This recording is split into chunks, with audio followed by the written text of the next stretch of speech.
नमस्कार, खबरों का सिक्सर में आपका स्वागत है। मैं हूं आपके साथ अनुपम। कहां पर भैंसा बुग्गी रेस के दौरान हाईवे पर मच गया हुड़दंग, ये आपको दिखाएंगे। नमस्कार, मैं हूं आपके साथ में मनदीप। कहां पर महज 12 किलो लड्डू की जंग कोर्ट तक पहुंच गई है, ये खबर भी आगे आपको विस्तार से बताएंगे।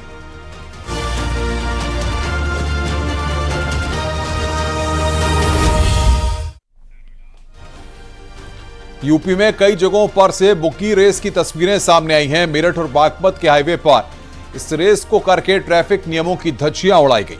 वीडियो सामने आने के बाद पुलिस जांच पड़ताल में जुट गई है।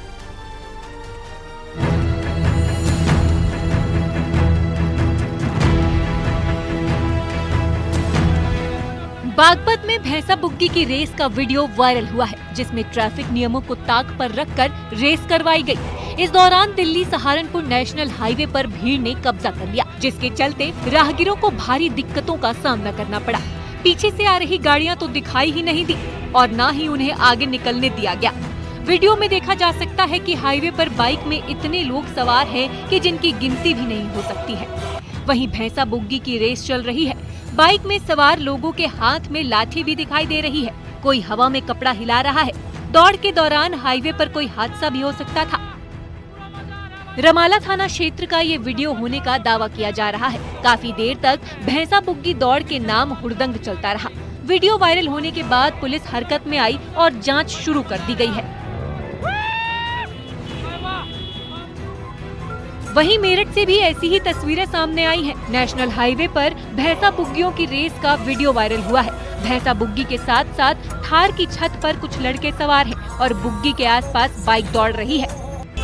पीछे से आ रहे गाड़ी सवार भी वीडियो बना रहे हैं, जिसमें इस रेस को दिखाया जा रहा है। रेस का वीडियो सोशल मीडिया पर भी वायरल हो गया। पुलिस अब वीडियो के आधार पर जाँच कर रही है। कड़ा एक्शन लेने की बात भी हो रही है। Bureau report, news 18।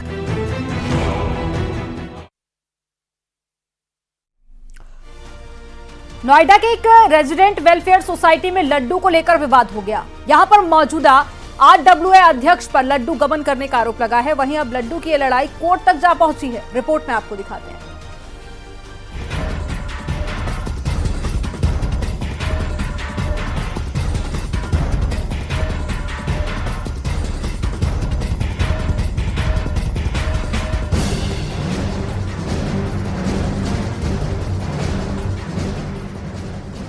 महज 12 किलो लड्डू के लिए वेलफेयर सोसाइटी जंग का अखाड़ा बना हुआ है। लड्डू की कीमत 5,800 रुपए बताई गई है। नोएडा के सेक्टर 20D ब्लॉक की ये घटना है। यहाँ के मौजूदा RWA अध्यक्ष पर लड्डू गबन करने का आरोप लगा है, जिसको लेकर उन्होंने कोर्ट का दरवाजा खटखटाया है।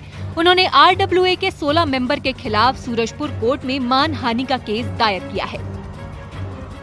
नोएडा के सेक्टर 20 में लड्डू को लेकर विवाद शुरू हुआ है और विवाद यहां तक पहुंचा कि RWA अध्यक्ष विद्यासागर ने सूरजपुर कोर्ट में मानहानि का वाद दाखिल कर दिया है। दरअसल मैं आपको बता दें, हर साल RWA D ब्लॉक की तरफ से होली, दीपावली, साथ ही 15 अगस्त और 26 जनवरी के मौके पर चतुर्थ श्रेणी के जो कर्मचारी हैं, जो सोसाइटी में काम करते हैं, उनको लड्डू दिया जाता था। और इस बार विगत वर्षों के मुताबिक इस बार भी 15 अगस्त को लड्डू का वितरण किया गया, लेकिन इस बार उनके सहयोगी महासचिव ने ही उन पर आरोप लगा दिए। और आरोप ये है कि 12 किलो के आसपास के लड्डू, जिनकी अनुमानित कीमत 5,800 से 6,000 के बीच में है, उनका गबन किया है, वो भी RWA अध्यक्ष ने।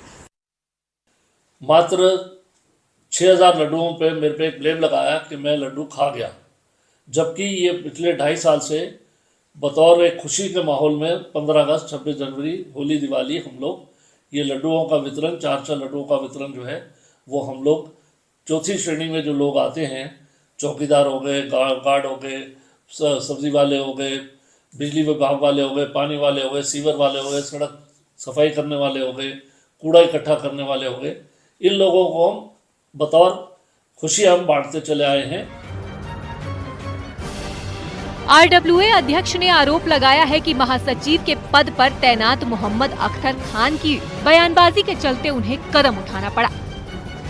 उन्होंने RWA के बाकी पदाधिकारियों पर भी गंभीर आरोप लगाए हैं। मेरा उत्पीड़न किया, मेरे को बहुत दिमागी हालत ख़राब हुई, मेरी शुगर हाई रही। मेरी आज भी शुगर जो है पिछले 6 महीने का रिकॉर्ड देंगे तो 360 जा रही है।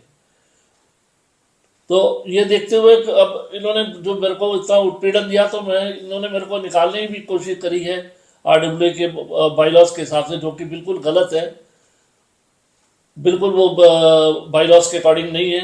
ये लोग इलीगल मीटिंग्स करते रहे हैं मेरे से बिना पूछे, जबकि मैं वर्तमान प्रेसिडेंट हूँ, मैंने कोई रेजिग्नेशन नहीं दिया है। RWA अध्यक्ष ने 1 करोड़ की मानहानि का दावा भी किया है। वेलफेयर सोसाइटी में भी हड़कंप मचा हुआ है। पूरे इलाके में फिलहाल मामले की चर्चा जोरों पर है।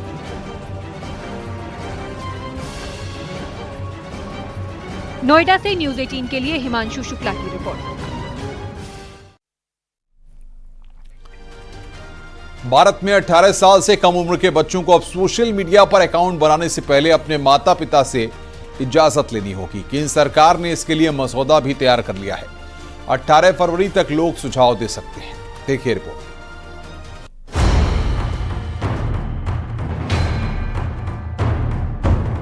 अक्सर घरों में शिकायतें आती हैं कि बच्चे फोन पर व्यस्त रहते हैं, सोशल मीडिया पर टाइम बिताते हैं, जिससे उनकी मेंटल हेल्थ पर भी काफी असर पड़ता है। सरकार भी इसकी गंभीरता को लेकर काफी विचार कर रही थी। वहीं अब भारत में 18 साल से कम उम्र के बच्चों को सोशल मीडिया पर अकाउंट बनाने से पहले अपने पेरेंट्स से इजाजत लेनी होगी। केंद्र सरकार ने इसे लेकर मसौदा जारी किया है। इससे साफ है कि नाबालिग बच्चे अब गुपचुप तरीके से सोशल मीडिया अकाउंट पर अपनी आईडी नहीं बना पाएंगे। दरअसल digital personal data protection act के ड्राफ्ट नियमों में बच्चों के सोशल मीडिया इस्तेमाल को लेकर कड़े प्रावधान किए गए हैं। उसी के तहत अब पेरेंट्स की मंजूरी लेनी होगी। बरेली के लोगों ने सरकार के इस कदम का स्वागत किया है। पेरेंट्स की परमिशन लेनी होगी। बहुत अच्छी बात है, सरकार की बहुत अच्छी पहल है। आजकल का जो माहौल है उसको देखते हुए सरकार ने जो अपनी पहल चलाई है बहुत अच्छी है। 18 साल से कम उम्र के जो भी बच्चे हैं उनके पेरेंट्स को पता होना चाहिए कि हमारे बच्चे इंटरनेट के माध्यम से क्या कर रहे हैं। हर बात की नॉलेज होनी चाहिए। इससे बहुत बड़ी जो क्राइम हो रहा है और उस पर रोकथाम अच्छी पहल है अभिभावकों के लिए, क्योंकि अब तक बच्चों को कई तरीके के सूचना मिल रहे हैं कि डिजिटल अरेस्टिंग है, या कई बच्चों को मोबाइल हैक कर लिए जाते हैं। कि माँ बाप के भी संज्ञान में रहेगा कि हमारा बच्चा आखिर मोबाइल पर चला क्या रहा है। एक OTP आएगा। बहुत ही अच्छी सरकार की पहल है कि माँ बाप की संज्ञान में रहेगा, क्योंकि 18 साल से पहले अधिकार जब बच्चों को है ही नहीं माँ बाप। WHO के मुताबिक 10% से ज्यादा नाबालिग बच्चे सोशल मीडिया के इस्तेमाल से नकारात्मक रूप से प्रभावित हो रहे हैं। गाजियाबाद के लोगों की राय भी सामने आई। अगर जो बच्चे एडल्ट हैं तो वो इजीली बना सकते हैं, उनको परमिशन के लिए वो करना चाहिए, बट जो छोटे बच्चे हैं उनको नहीं होना चाहिए। इसमें उसका मिसयूज भी होता है, क्योंकि ऐसे बच्चे जो उनके बारे में पता नहीं। पहली बात तो हमारे देश में सेक्स एजुकेशन बहुत ज़्यादा कम है, ऐसी चीज़ों पे बातचीत नहीं होती है, तो बच्चों के अंदर ना एक जानने की इच्छा होती है कि क्या होता है, कैसे होता है, और उनको ऐसी चीज़ें जब मिलती है तो वो उसमें इंटरेस्ट लेते हैं। भैया ये बहुत अच्छी बात है कि पहले पेरेंट्स से परमिशन ली जाए और उसके बाद ही अकाउंट या किसी भी सोशल मीडिया पे अपने बच्चे को परमिशन दी जाए। WHO की रिपोर्ट ये भी बताती है कि दुनिया भर में जैसे जैसे सोशल मीडिया का इस्तेमाल हो रहा है, बच्चों में मानसिक और शारीरिक समस्याओं में भी इजाफा दिख रहा है। तो सही है, लो बढ़िया, सारे बच्चे लगे रहे पूरे दिन यूट्यूब पे इनमें, तो इससे लो से बढ़िया रहेगा। फोन की तरफ थोड़ा कम अट्रैक्ट होंगे, पढ़ाई की तरफ बढ़िया रहेंगे। जो अभी हमारी सरकारी चीज कर रही है ना, ये ठीक है, मुझे ऐसा लगता होना चाहिए, क्योंकि 18 is not a adult age.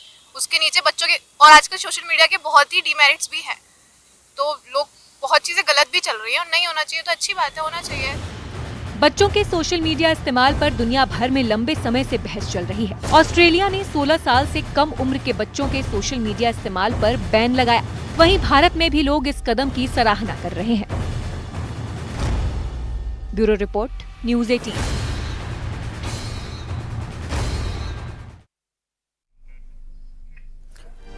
Maharajganj में एक तेंदुआ लोगों की परेशानी का सबब बना हुआ है। उसने आज सुबह 4 लोगों पर हमला कर दिया। इसके बाद में ग्रामीणों के हमले में उसकी जान चली गई। रिपोर्ट आपको दिखाते हैं।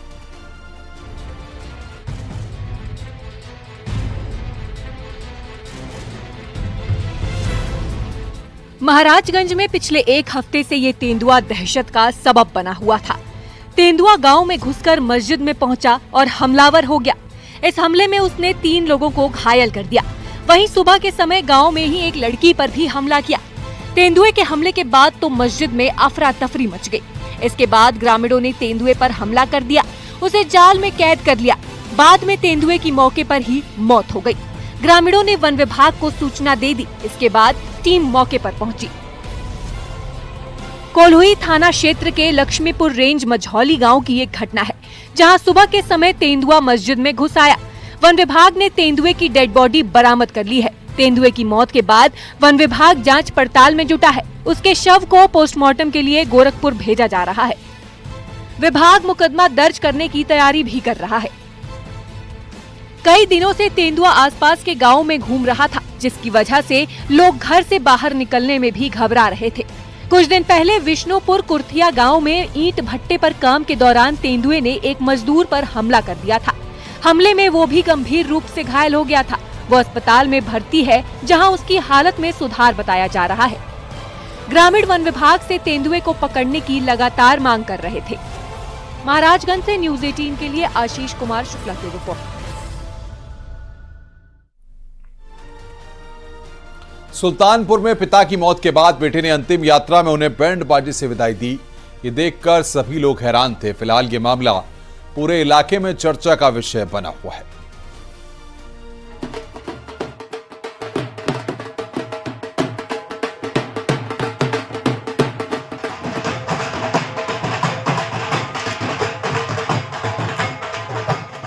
बैंड बाजे के साथ लोग जमकर थिरक रहे हैं, जश्न मना रहे हैं, लेकिन यहाँ पर किसी की बारात नहीं निकल रही है।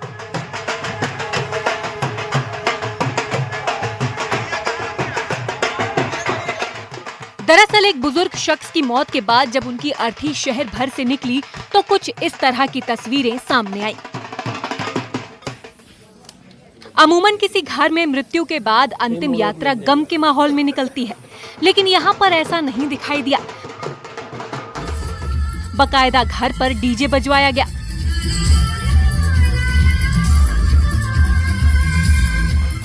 शमशान घाट पर भी लोग नाचते हुए दिखाई दिए। इतना ही नहीं, रास्ते भर में पैसे भी बांटे गए।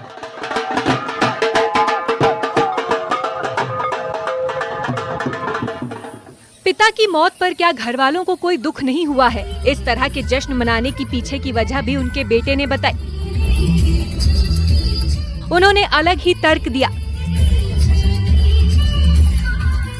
लेकिन रोना नहीं चाहिए। हमारे हिसाब से जश्न का माहौल था। वो पिताजी की दूसरी शादी थी, जान लीजिए। दोबारा उनको अब आना नहीं है हमारे हिसाब से।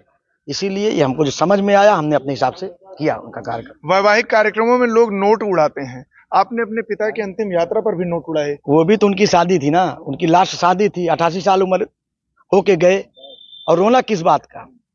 रोएंगे तो उनकी आत्मा को कहीं न कहीं तकलीफ होगी। जहाँ कहीं होंगे उनको कहीं न कहीं तकलीफ होगी। नगर कोतवाली क्षेत्र के नारायणपुर वार्ड से जुड़ा हुआ है, जहां पर दुर्गापुर मोहल्ले के रहने वाले रामकिशोर मिश्रा का निधन हो गया। 80 साल बाद वो दुनिया को छोड़कर गए। वहीं उनके बेटे ने परंपरागत शोक को उत्सव में बदल दिया।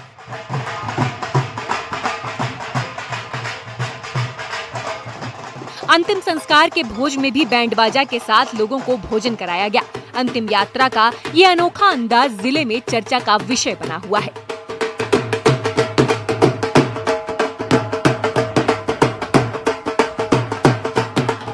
सोशल मीडिया पर भी ये वीडियो खूब वायरल हो रहा है। सुल्तानपुर से न्यूज 18 के लिए अजीत गिरी की रिपोर्ट।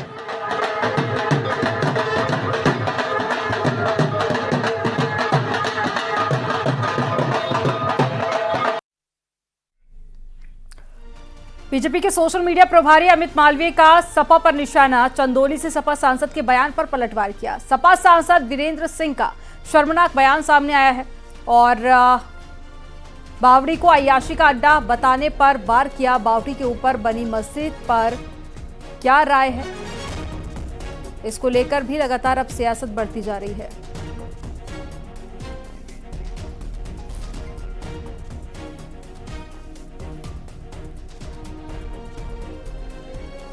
तो बावड़ी को अय्याशी का अड्डा बताया था सपा सांसद ने, जिसको लेकर अब भारतीय जनता पार्टी की तरफ से पलटवार किया जा रहा है।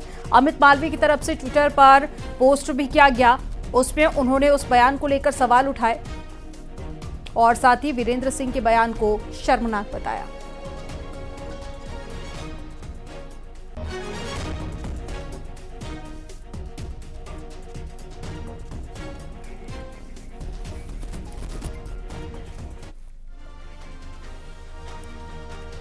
संभल से खबर है, जिला प्रशासन की टीम पहुंची सौधन के किला और कुएं का निरीक्षण किया गया। शाहजहां के शासनकाल में बना किला, किले के पास एक मस्जिद और मंदिर, किले में 100 से ज्यादा परिवार रहते हैं। 15 बीघा क्षेत्र में यह किला है। ये तस्वीर इस वक्त हम आपको दिखा रहे हैं। सौधन के किले और कुएं का निरीक्षण यहां पर किया गया है।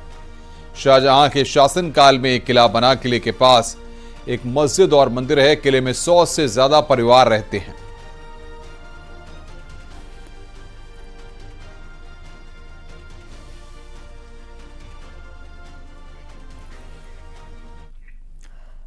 पहाड़ों पर जहां भारी बर्फबारी हो रही तो वहीं पर उत्तर भारत में बेतहाशा ठंड पड़ने लगी है। सुबह सुबह कोहरा होने से परेशानी ज्यादा बढ़ गई है। आने वाले कुछ दिन और सर्दी से राहत के आसार नहीं है। मथुरा, लखनऊ, अलीगढ़, आगरा सब कोहरे में ढके हुए नजर आ रहे हैं। रिपोर्ट में आपको दिखाते हैं।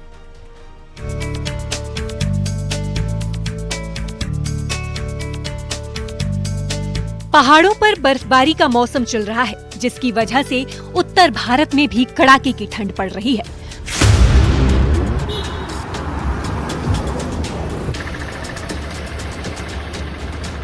कोहरे ने कई शहरों को आगोश में ले रखा है।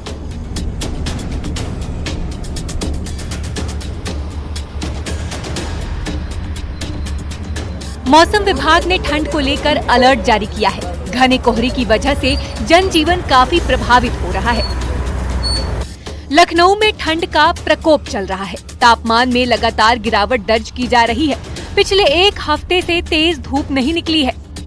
बात राजधानी लखनऊ की करें तो राजधानी लखनऊ में अभी भी धुंध कोहरे के साथ पाला पड़ता हुआ नजर आ रहा है, जिसके चलते लखनऊ का तापमान आज 5 डिग्री सेंटीग्रेड तक पहुंच गया था। जिसे देखते हुए राजधानी लखनऊ में ठंड से बचाव के लिए हर संभव इंतजाम किए जा रहे हैं। जो स्थानीय लोग हैं वो घरों से निकलने के पहले गर्म कपड़े पहनकर बाहर निकल रहे हैं, मुंह ढककर निकल रहे हैं। साथ ही साथ स्थानीय प्रशासन द्वारा भी जगह जगह अलाव जलाया जा रहा है और रैन बसेरे बनाए गए हैं, जिनके जरिए जो गरीब लोग हैं, जिनके पास आश्रय स्थल नहीं है, उनको इस कड़ाके की ठंड से बचाया जा सके।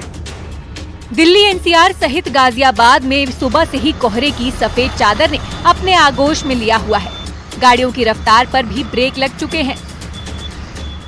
तस्वीरें गाजियाबाद की सुबह की आपको दिखाना चाहूंगा। आप देख सकते हैं किस तरीके से तस्वीरों में सुबह से ही कोहरे की एक सफेद परत ने पूरे शहर को ढका हुआ है। विजुअलिटी बिल्कुल ना के बराबर है। यही कारण भी है कि रोड पर चलने वाले वाहनों ने अपने अपने वाहनों की हेडलाइट जलाई हुई है ताकि कोई दुर्घटना ना होने पाए, क्योंकि कोहरे के चलते विजुअलिटी बेहद ही कम हो जाती है। वहीं अगर बात की जाए सर्दी की दस्तक की तो अभी का जो तापमान है 8 डिग्री सेल्सियस नापा गया है। आगरा में ठंड और कोहरे की दोहरी मार दिख रही है। सुबह से ही कोहरे की सफेद चादर छाई हुई थी। सुबह के समय पर जो मॉर्निंग वॉक पर बुजुर्ग और बच्चों को डॉक्टरों ने सलाह दी है कि वे मॉर्निंग वॉक पर नहीं निकलें। सबसे पहले तस्वीर आपको आगरा की दिखा रहे हैं। यह आगरा की तस्वीर है। लगातार यहाँ पर सर्दी और कोहरे का सितम जारी है।